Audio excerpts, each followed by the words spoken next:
মীরা দাশগুপ্ত বর্মন শচীন দেবের সুরের ভেলায় আর মা মীরা দাশগুপ্তের কথকতার মণিমারা বলে 1939 সালের 27শে জুন এসপি জায়া মীরার কোল আলো করে এলো এক ফুটফুটে পুত্র সন্তান, যে কিনা পরিণত বয়সের আগে জামামা বাজালো 70 দশকের মিউজিক ইন্ডাস্ট্রিতে, নিয়ে এলো হিন্দি গানের অভিনব সুর সঙ্গমের জাদু, পপ ট্রেন্ড মিরাকেল। সেই সময় হিন্দুস্তানি ক্লাসিক্যাল ও বলিউড মুভির গানের মৌতা কিছুটা হলেও ধাক্কা খায় এই ইন্ডি পপ ট্রেন্ডি সুরের জাদুতে।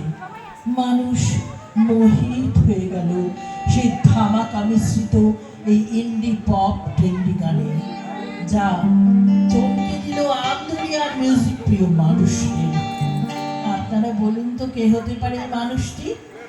তিনি জন্মেই কেঁদে উঠেছিলেন সারগামের পা অর্থাৎ পঞ্চম সুরে। বোম্বের নাম করা চিত্র অভিনেতা অশোক কুমার তাই আদর করে সেই সদ্যজাত পুত্রের নাম রেখেছিলেন পঞ্চম। ইনি কে বলুন তো আপনারা?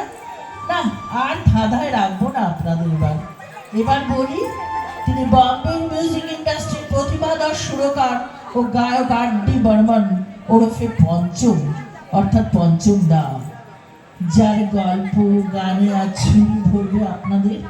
তৈরি হবে নস্টালজিক পুরনো কিছু মুহূর্ত। আধুনিকতার তুঙ্গে চড়া আজকের এই একবিংশ শতাব্দীর পুজো মণ্ডপেও সেই গান তুলবে আলোড়ন।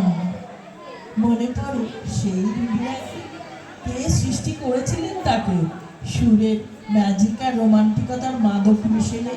হ্যাঁ, তিনি আর কেউ নন, আমাদের সকলের পপুলার পঞ্চম দা। সালটা ছিল 1971। সেই বছর পুজোর অ্যালবামে মূল বাংলা গানটি গেয়েছিলেন এবং সুর করেছিলেন মহান সৃষ্টি স্বয়ং স্রষ্টা আর.ডি. বর্মন।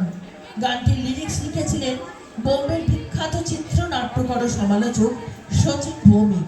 তবে 1973 সালে এই বাংলা গানের হিন্দি ভার্সন মেরি বিগি বিগি সি গেয়েছিলেন কিশোর কুমার।